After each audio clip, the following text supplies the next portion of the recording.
Hey, listen up. All of my workforce friends out there, whether you're ranchers, farmers, or you just need a pair of good leather gloves, look no further than Bare Knuckles. The best leather gloves ever made, featuring a patent design crafted for natural curve of the fingers. These gloves deliver a perfect fit, superior protection, and all-day comfort. Made from premium leather, right now get an exclusive 15% off, and you can find that at buybareknuckles.com. But make sure you use our code INFOGO at checkout. You can find that link in the show notes. Upgrade your hands, and remember, every purchase, well, it supports the show. So thank you. If you love unforgettable treats, you've got to try Molly B's Gourmet Cookies. These aren't your average cookies. Molly B's brings bold, artisan crafted cookies straight to your pantry. We're talking chocolate, cherry, and amaretto and be cordial. Earl Grey, lavender, white chocolate, and lemon glaze in the tea. Even maple, bacon, whiskey, and white chocolate in the Boss Man. Founded by a single mom from Alaska, Molly Bees has become a national sensation. You get 10% off any product using our code INFOGO at mollybees.com. Find the link in the show notes.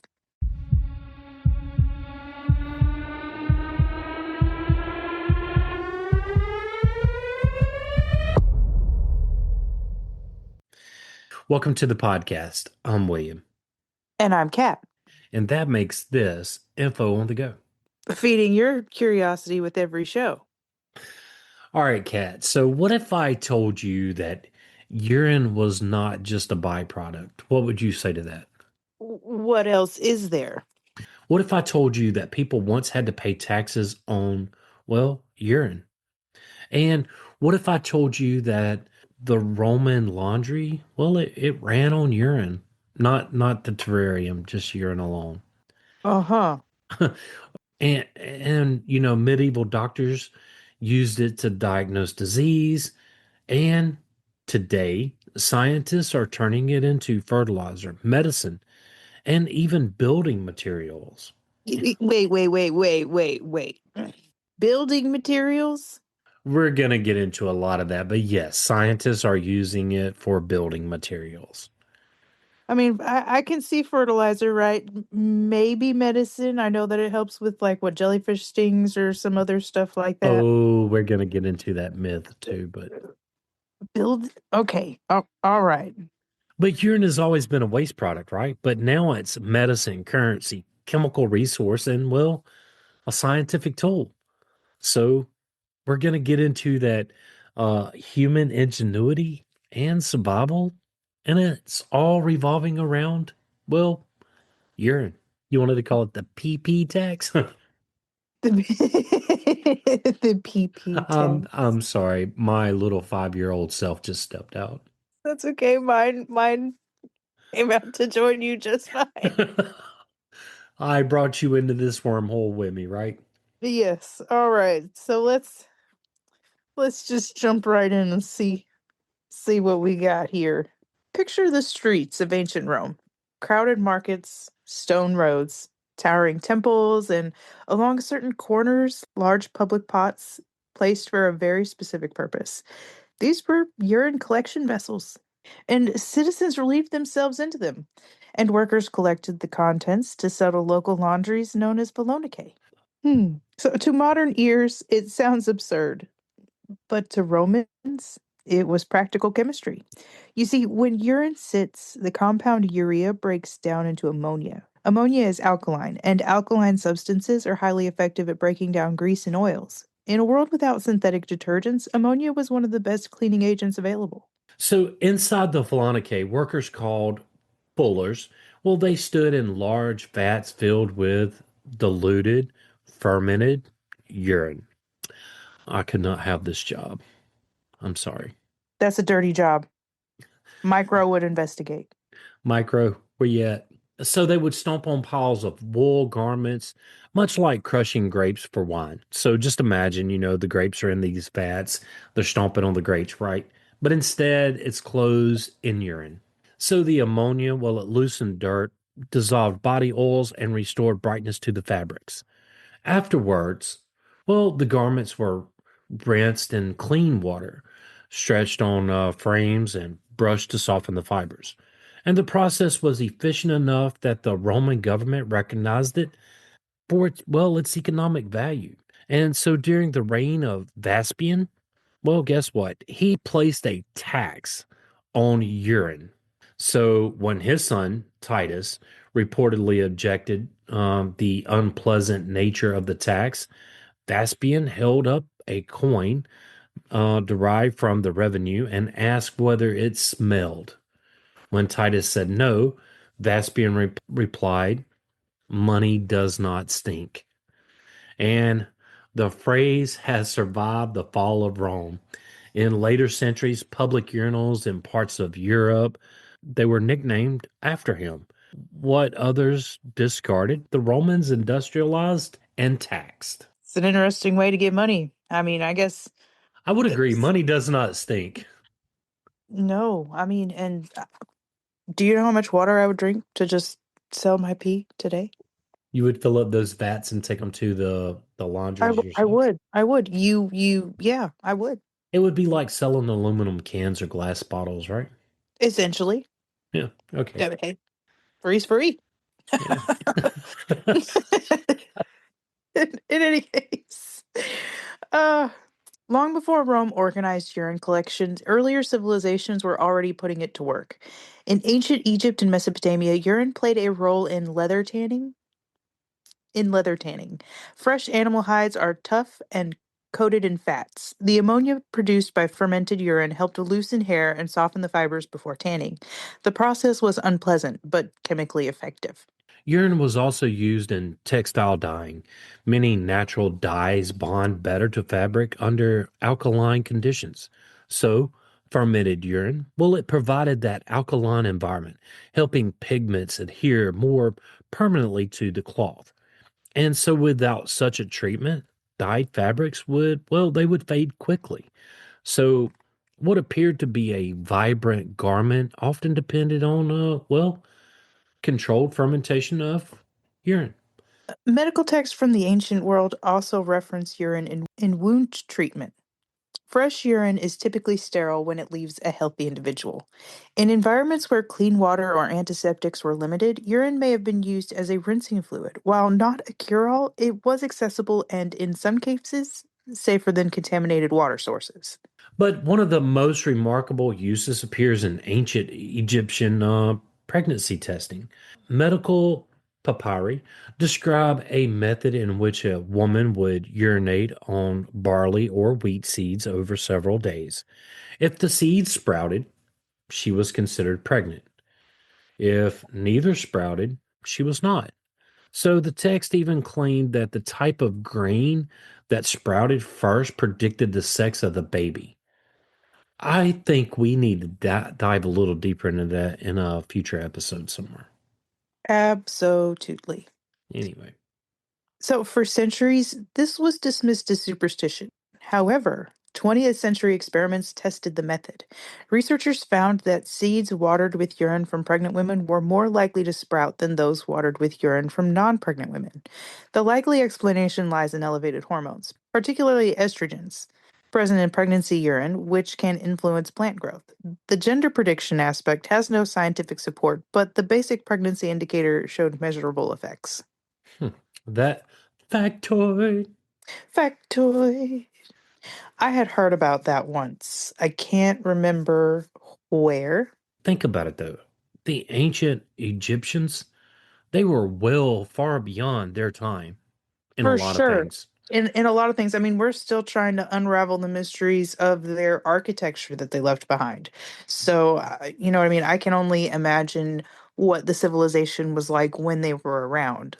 Yeah, I mean, Romans had a lot of great stuff other than the terrarium, but Egyptians, they had a, I mean, they were having women pee on seeds and they had that figured out. That I thought I don't think I ever looked into it. I think somebody told me that and I was like, yeah, whatever.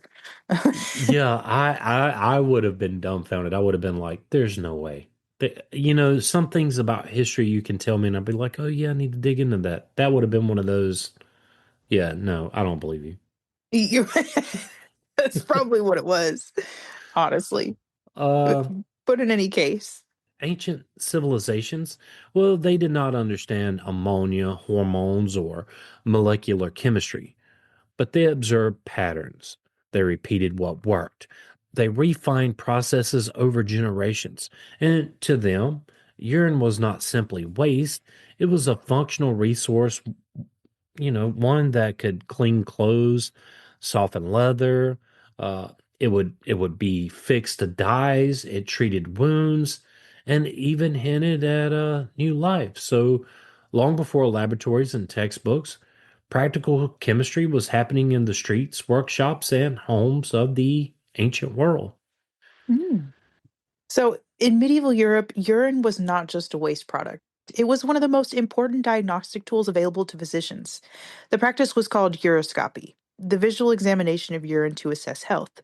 At a time when doctors had no blood tests, no imaging machines, and no understanding of bacteria or biochemistry, urine offered visible clues about what was happening inside the body. Physicians commonly carried a clear glass flask called a matula. The matula became such a recognizable symbol of medicine that illustrations of doctors in medieval manuscripts often show them holding one up to the light. In art and satire alike, the urine flask practically defined the profession. Yeah, so doctors compared what they saw to detailed urine charts. And these charts, well, they put urine by color, clarity, sediment, and even bubbles. So pale or clear urine, well, it was often interpreted as a balanced or healthy individual. Dark or concentrated urine, well, it suggested dehydration or fever. And cloudy urine, well, it might signal infection. And reddish urine, well, could indicate blood. And that's pretty bad. Frothy urine, well, it sometimes hinted to kidney problems. So some physicians also assessed smell. In cases of diabetes, urine can carry a noticeably sweet odor due to excess glucose. Before laboratory glucose testing existed, doctors sometimes confirmed this by tasting a small sample while this might sound unsettling to us today, this was really the standard, and it was the only way to detect sugar in the urine. We talked about that somewhere else. Or was it the GLP or insulin episode?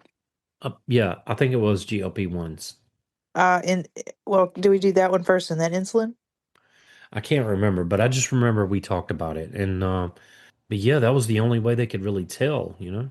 Hmm. This is where the term diabetes mellitus originates. Diabetes comes from a Greek word meaning to pass through or siphon, referring to excess urination. Mellitus means honey sweet. Together, the name literally describes a condition in which sweet urine passes through the body. Though medieval uroscopy was limited by incomplete knowledge, it was not entirely misguided. Urine does not reflect hydration, kidney function, and certain metabolic disorders. Modern urinalysis, used to detect infections, kidney disease, and diabetes, is a sophisticated descendant of this centuries old practice. Yeah, but beyond Europe, urine also played a role in traditional healing systems. In parts of India, a practice known as auto urine therapy developed. References appear in certain ancient Ayurvedic texts, described as having potential cleansing or restorative properties when used in certain rituals or regimens. And advocates have claimed benefits such as detoxification, immune support, improved digestion, and enhanced vitality.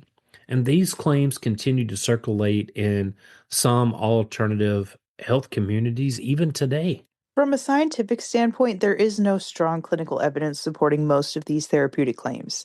Modern research has not demonstrated reliable health benefits from drinking or applying one's own urine in ways described by proponents. However, it is true that fresh urine from a healthy individual is typically sterile at the moment it leaves the body. It is mostly water, along with urea, salts, creatine, and trace metabolites filtered from the bloodstream. Sterile does not mean beneficial, but it explains why urine was sometimes used historically as a rinse or emergency fluid when cleaner alternatives were unavailable.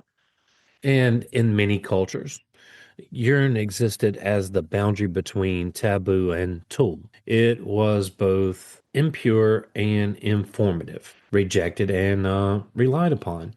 Whether it held up in a medieval glass, the doctors would look at to see what the clarity was, or if it was incorporated into, well, traditional healing systems. It served as one of humanity's earliest windows into the hidden workings of the body. So long before modern diagnostics, well, physicians quite literally looked to urine for answers. I never thought of it like that. Me either. But hey, the more you know, right? Yeah. In 1669, a German alchemist named Hennin Brand set out to do what many alchemists before him had attempted, which was turn base material into gold. So Brand believed that gold might somehow be hidden within substances connected to life itself. Urine, with its golden color and connection to the human body, seemed like a promising candidate. So he began collecting it. Historical accounts suggest he gathered roughly 1,500 gallons. He allowed it to sit and rot, and then boiled it down into a thick paste. He heated the residue at extremely high temperatures in a sealed vessel, distilling vapors through water. Man, I cannot imagine doing this. The smell. Yeah, and you know what? What he got, well, after doing all this, it was not gold. Instead, he discovered a waxy pale substance that glowed faintly in the dark and burst into flames when exposed to air. He had isolated, well, white phosphorus. It was unlike anything anyone had seen before. It was a material that seemed to contain its own internal light in an age still steeped in mystical thinking. The glowing element must have appeared almost supernatural. But what makes this moment historically important is not the glow, it's the method. Phosphorus became the first chemical element discovered in the modern era. Unlike ancient elements such as gold, silver, or copper, which were known simply because they occurred naturally, phosphorus was isolated through a deliberate experimental process. And the search for gold accidentally helped launch modern chemistry. Brand did not fully understand what he had found, but his discovery marked a turning point. Soon, other scientists began isolating new elements, systematic experimentation. And the mystical pursuit of alchemy was slowly giving way to empirical science, and it began with boiled urine. So, urine also played a much quieter but equally significant role in military history. Guess how? Gunpowder. Oh, Yeah, because gunpowder requires three key ingredients: charcoal, sulfur, and saltpeter. Well, chemically known as potassium nitrate. And of these, saltpeter was often the most difficult to obtain in large quantities. That was before industrial chemical production. Nitrates were commonly extracted from decomposing organic matter. Urine, well, urine rich in nitrogen containing compounds, became a valuable ingredient in the creation of nitrate beds. And these beds were carefully constructed mixtures of soil, straw, manure, ash, and, well, urine. And over time, bacteria would convert nitrogen compounds into nitrates. The nitrate rich soil was then leached with water, and the solution was processed to extract, well, the saltpeter crystals. interesting. This process fueled European warfare for centuries. Armies depended on steady supplies of gunpowder, and governments sometimes encouraged or even required citizens to contribute urine to nitrate production. During the American Revolutionary War, saltpeter shortages were a serious concern for the colonies. Instructions circulated encouraging households to save urine to aid in gunpowder manufacturing. Well, I'm sure that was kind of easy with chamber pots. I mean, but think about, well, as long as you don't have the fecal matter in there, Right, right. but who would have thought urine would have helped in the American Revolutionary War? Right. I That's mean, crazy. And then, the Romans had a tax on it, but, just saying. It's the little things. Hey, I'm gonna contribute to the American Revolutionary War. Where's that pot at? Whew. I'm so sorry. My I mean, they my would have my had to little have like a larger barrel depending on the house size. You know what I mean? Like, I mean, this is kind of getting a little dark. anyway, local I'm con communities. Go ahead. I was just gonna say, contribute to the local war effort. Pee Yeah, in this bucket. absolutely. Absolutely. Local communities organized collection efforts because military success depended on chemical supply. And in this way, urine contributed not only to laundry and laboratory breakthroughs, but to the outcomes of wars. What really connects, glowing phosphorus and battlefield gunpowder is nitrogen chemistry.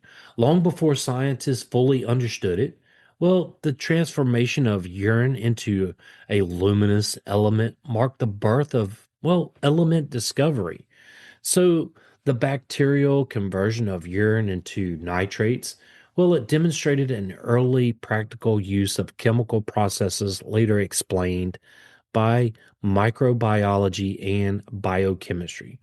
Urine, once seen as a waste or mystical material, became part of a repeatable experimentation. It helped bridge the gap between alchemy and chemistry, superstition and science. Hmm. So out of decay came discovery. Out of waste came elements. And out of body byproducts came both illumination and firepower. Few substances better illustrate how accidental experimentation shaped the modern scientific world.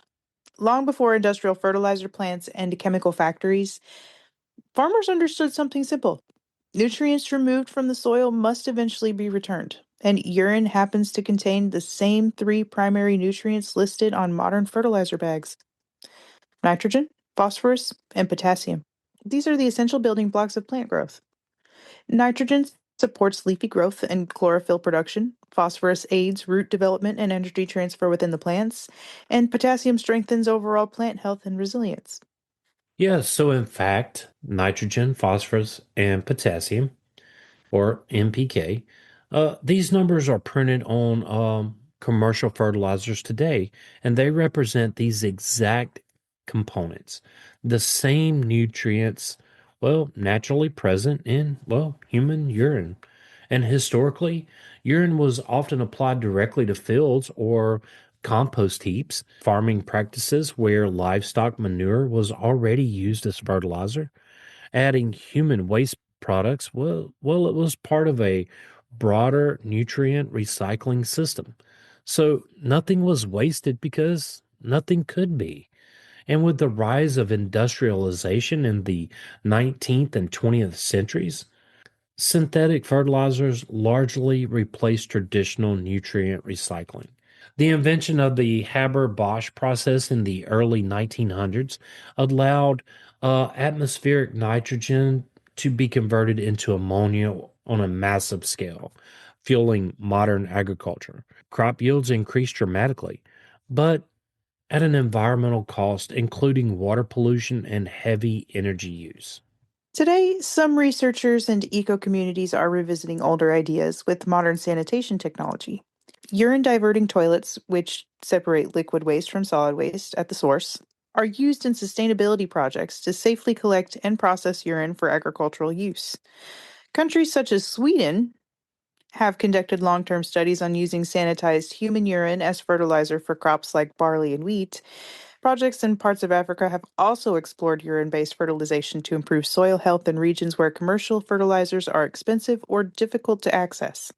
And the advantages are practical and environmental, reducing reliance on synthetic nitrogen fertilizers, which require significant fossil fuel energy to produce. Recycling phosphorus, a finite resource, well, mined from phosphate rock deposits. Decreasing nutrient runoff into waterways by controlling and redirecting waste streams. So, in a modern context, urine is being, well, reconsidered not as a waste to flush away, but as a recoverable resource in circular agricultural systems. And I say, Kat, Before we get into soaps, textiles, and leather, I say we should take a small break. What do you think? Yeah. Stay with us. We'll be right back.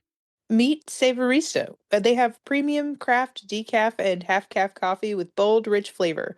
Made from high altitude, hand picked Arabica beans and naturally decaffeinated with water or sugarcane processes, and there's no harsh chemicals. But if you think chocolate, caramel, citrus, even bourbon pecan, and mint and mocha, it's small batch roasted, literally so good, customers call it the best decaf they've ever tried. Better sleep, less anxiety, all the flavor. Use our code INFOGO to get 25% off at checkout at savorista.com. You can also find that link in the show notes.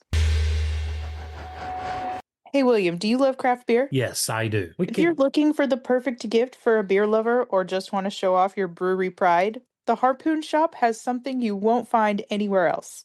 and here's something special just for our listeners. You can save 25% off just by using our code INFOGO at checkout. You can find that link in the show notes.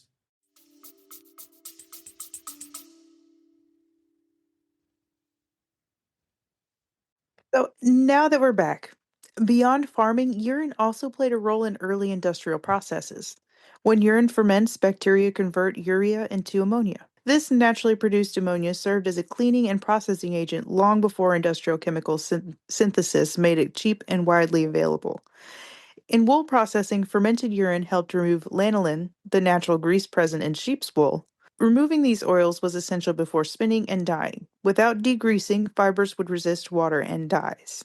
Does make it a pain to try to dye any kind of Ye- fabric. Yeah, I would say that, because it would just be like some grease on something else. You try to put something on, it's just going to come right off, right? Mm-hmm. In textile production, alkaline solutions help soften fibers and prepare fabrics for future treatment. Urine provided a readily available source that had alkaline in it. And leather curing and tanning also benefited from ammonia. The alkaline environment helped loosen hair from hides, help those hides be prepared for further tanning processes. While the odor is unpleasant, the chemistry, well, it is effective. I mean, I'll, have you smelled like a can of ammonia? yes, I It grew up on will. a farm. We used to put out liquid ammonia. Oh, yeah. No, the smell is atrocious. I would agree with that. I mean, and it burns. It burns the nose. Like when you smell something that's been cleaned with ammonia, there's no other, it's like bleach, right? Oh, absolutely. I mean, you can tell. I mean, Yeah, but and somehow for whatever reason that's like a nostalgia clean for me. same And hospital it's clean. really yeah, but it's really not that good to clean with all the time. You know how smells can bring back memories? Hmm.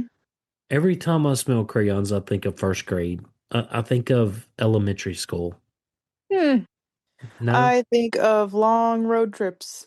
it just Uh, brings back like I just remember elementary. Every time I Crayola just is like nostalgia. It just takes me back. Long road trips or being watched by my great grandmother and coloring at her house. Glue. I think glue brings me back to like the schoolhouse. Okay. Did you sniff glue as a kid?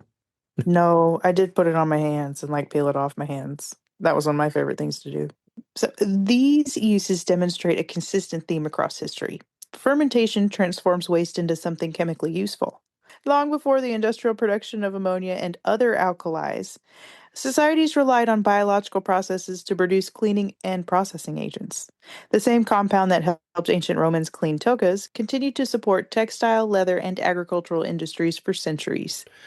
So there are a few survival myths as persistent as the idea that you can drink urine if you're stranded without water. Well, it's not. Urine is mostly water, but it also contains urea, salt, creatine, and other waste products that the body is actively trying to eliminate. So when someone is dehydrated, urine becomes even more concentrated. So drinking it, well, it reintroduces salts and waste back into the bloodstream, forcing the kidneys to work harder and accelerating dehydration. In extreme survival scenarios, it may provide a very short-lived psychological comfort, but physically, but physically, it worse. Physiologically. Yeah, but physically, it worsens the problem. Survival experts consistently advise against it. The body produces urine, well, to remove the waste by re-drinking it or reintroducing it to the body, puts it back into the process. Double work. So, a popular but flawed remedy, another long standing belief is that urinating on a jellyfish sting relieves pain. The logic seems simple: urine contains ammonia, and ammonia might neutralize venom. However, modern research has shown that this method is unreliable and can sometimes make the sting worse. Jellyfish tentacles contain microscopic structures called nematocysts, which can continue firing venom even after detachment. Changes in salinity, such as exposure to urine, may trigger additional discharge. Medical recommendations now generally favor rinsing with seawater, not fresh water, and for certain species, vinegar to deactivate unfired nematocysts. Urine is not considered a dependable treatment and can potentially intensify pain. It remains a popular cultural trope, but not a medically supported one. In warfare, however, desperation often drives improvisation. So during the early months of World War One, chemical weapons were introduced on the battlefield. And in 1915, German forces released chlorine gas during the Second Battle of Ypres. And chlorine reacts with moisture in the lungs to form acids, causing choking, lung damage, and potentially death. Man, that's got to be a bad way to go. Chlorine gas sucks, I'm sure. Yeah. Soldiers initially had little protection. Before proper gas masks were widely distributed, some troops were instructed to urinate on clothes or handkerchiefs and hold them over their mouths or noses. So the reasoning was chemical. Urine contains ammonia, and ammonia can react with chlorine gas to form a less harmful compound such as ammonium chloride. Which is also used as a flavoring in salty licorice. Factoid. Factoid. So while this reaction does occur, the level of protection provided by a urine-soaked cloth, well, it was limited and inconsistent. It was not a reliable safeguard because some people would contain more ammonia than others, right? In the absence of equipment, it may have offered some kind of marginal benefit compared to, well, just breathing the chlorine directly. Within months, militaries developed and distributed specialized gas masks, rendering such improvised measures obsolete. But the episode illustrates how quickly chemistry moved from laboratory curiosity to battlefield necessity. In survival lore in wartime, urine appears repeatedly as a substance of last resort, available when nothing else is. Sometimes the science supports limited practical use as an early gas defense. Other times, popular belief exaggerates or misinterprets its value, as with drinking it for hydration or treating jellyfish stings. Urine, though biologically waste, has repeatedly entered moments of crisis, not because it is ideal, but because it is present. In both myth and reality, it reflects a simple truth. Under pressure, humans experiment first and verify later. I just don't think I would want to drink urine to find out if it's gonna fix something and then experiment. You know what I'm saying? I'm not gonna experiment with it and then verify later. I think I would rather verify and then experiment. I prefer to verify first, indeed. Okay, so by the 20th century, urine had moved from folk remedy and battlefield improvisation into pharmaceutical manufacturing because scientists discovered that urine contains measurable amounts of hormones and metabolic byproducts that reflect the body's internal chemistry, chorionic gonadotropin, or HCG. And this is the hormone produced by the placenta shortly after implantation. Before laboratory synthesis became advanced, pharmaceutical companies collected large volumes of urine to extract hormones for medical use. Two major examples stand out. HCG, used in fertility treatments and still used in some medical protocols today, estrogen compounds extracted from the urine of pregnant women and later from pregnant mares. In fact, one of the most widely prescribed hormone replacement therapies of the 20th century, Premarin. It derives its name from pregnant mare urine. Factoid.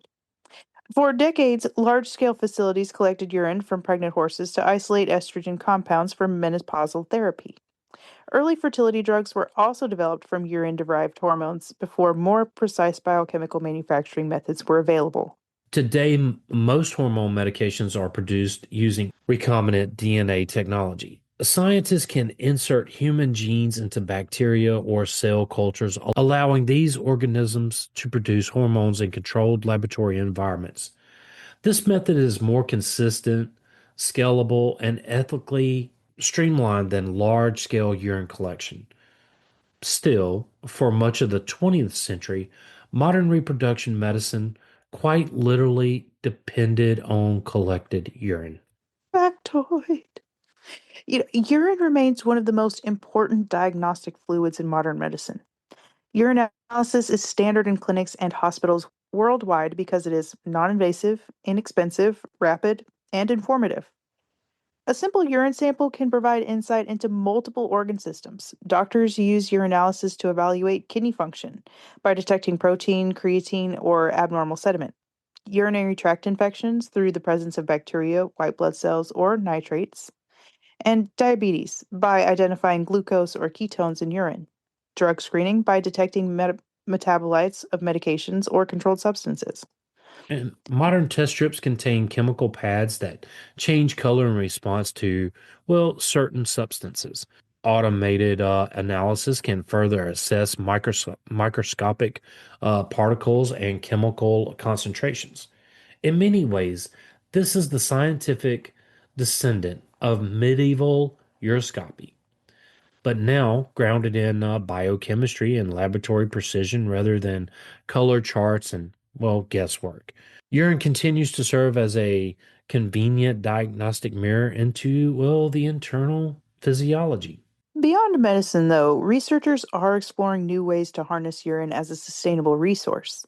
One fundamental field involves microbial fuel cells. These systems use bacteria that metabolize compounds in urine to generate small amounts of electricity.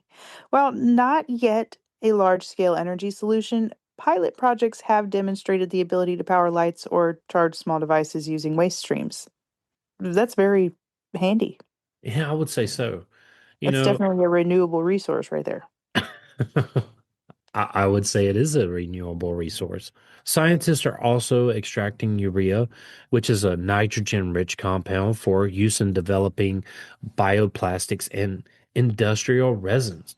By reclaiming nitrogen from waste rather than synthesizing it through energy-intensive industrial processes, researchers aim to reduce the environmental impact and perhaps the most advanced example of urine recycling is in space. Aboard the NASA operated International Space Station, well, urine is collected and turned back into water for drinking. And this closed loop life support system is designed to recover the vast majority of water from waste, streams. Because in space, well, there's just not a lot of water hanging around.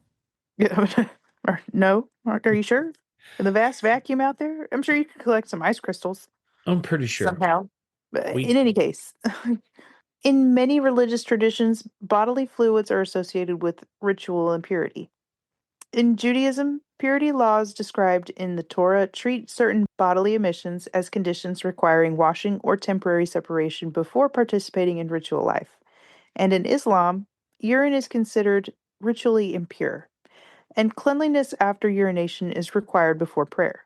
Similar concerns about bodily purity appear in various Christian monistic traditions and in other various religious systems around the world. These classifications were not necessarily judgments about morality. They were a part of structured systems distinguishing sacred space from everyday biological life. Bodily fluids marked the boundary between the controlled and uncontrolled, the sacred and the physical. Urine is a visible sign of the body's internal processes, often became associated with vulnerability and contamination. Its odor and waste status reinforced this symbolism. So we're going to go back to that ethical debate on urine therapy. And this is the practice of drinking or topically applying one's own urine for health benefits.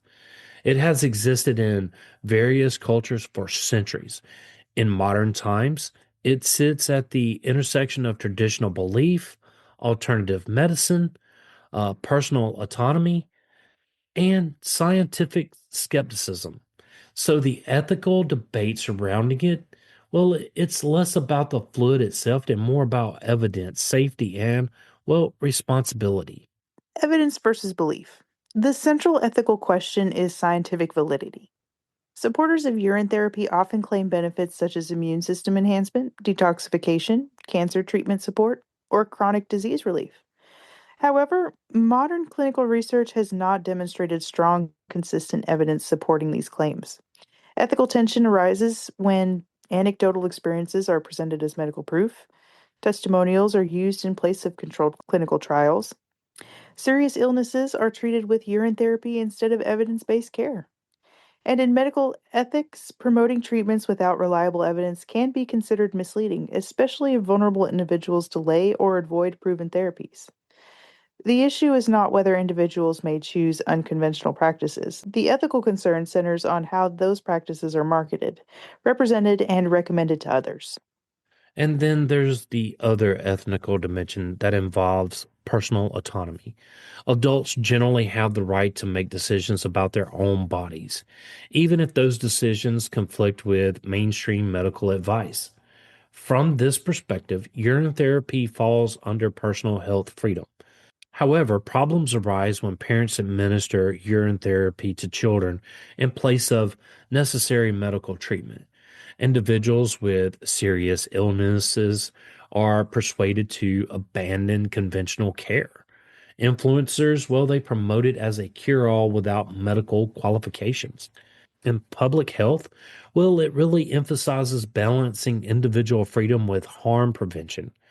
If a practice is low risk and does not replace essential treatment, well, it is often tolerated.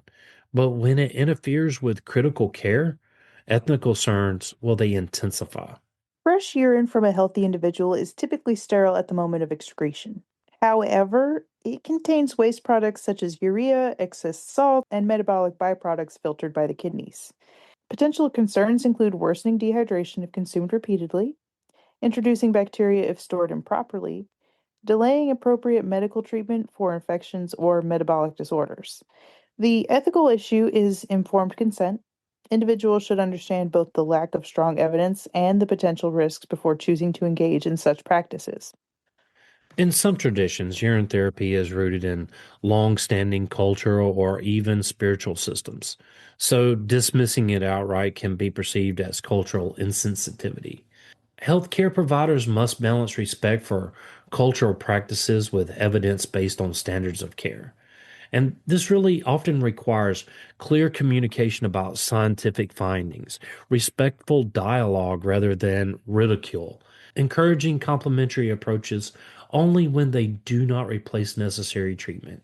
When individuals or companies sell urine based products or courses claiming medical benefits without regulatory approval or scientific backing, ethical red flags emerge. This raises questions about consumer protection, false advertising, exploiting vulnerable populations seeking cures. Regulatory agencies in many countries monitor health claims to prevent deceptive marketing. Ethical practice requires transparency about what is supported by research and what is not. There's also a psychological component. Urine therapy often gains popularity in communities skeptical of pharmaceutical industries or mainstream healthcare systems. For some, the appeal lies in self sufficiency, naturalism, distrust of corporate medicine. And, this really signals a broader issue: public trust. The popularity of unconventional therapies sometimes reflects, well, dissatisfaction with healthcare access, cost, or communication. So, what did you think about urine? It was definitely very versatile. Did you know that there was once a tax on it in ancient Rome? No, I did not. I think that's absolutely absurd.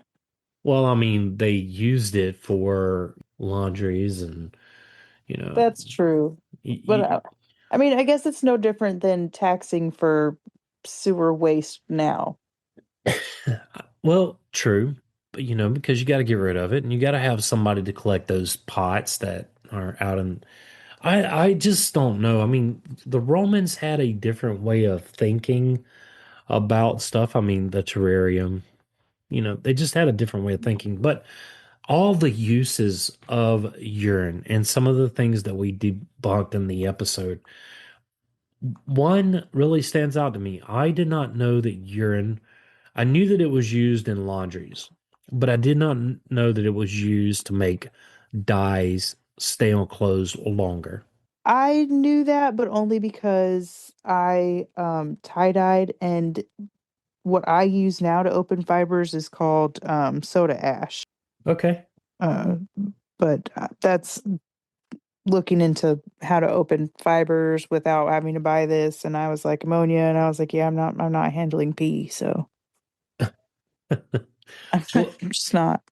well, I knew that it was used in wool production. I didn't know exactly why the process was used. Right. I mean, and it was nice to clear up the fact that you probably shouldn't pee on a jellyfish sting. Yeah, this is true. And the fact that you can't drink your urine if you're stranded without water. Probably Because, shouldn't. Not a good idea. yeah, definitely not a good idea.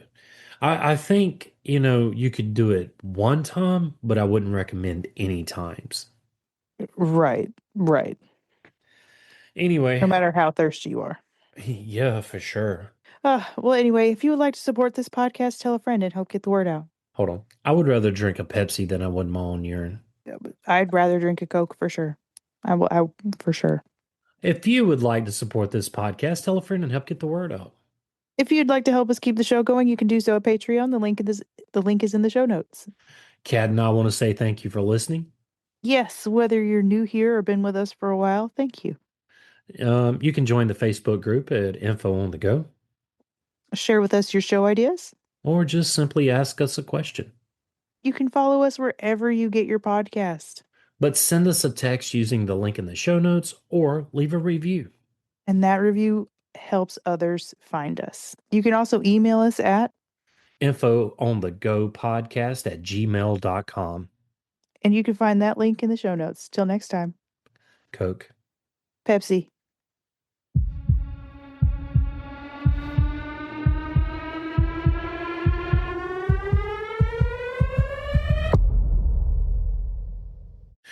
Every morning starts with a choice. Don't settle for just coffee. Rise up with strong coffee. Meet the world's strongest cup of joe. Strong isn't just a drink, it's a movement.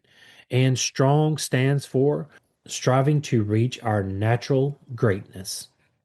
Born from one simple need to be better. They rebuilt coffee from the ground up, infusing organic coffee with collagen, protein, nootropics, and functional ingredients that fuel your body and sharpen your mind. There's no crash, no compromises, just clean energy, focus, and flavor that fires you up. Whether you're chasing kids, chasing goals, or chasing greatness, don't just wake up, rise up. Strong coffee, the world's strongest cup of joe, for a world ready to be better. Use code INFOGO at checkout to save 15%.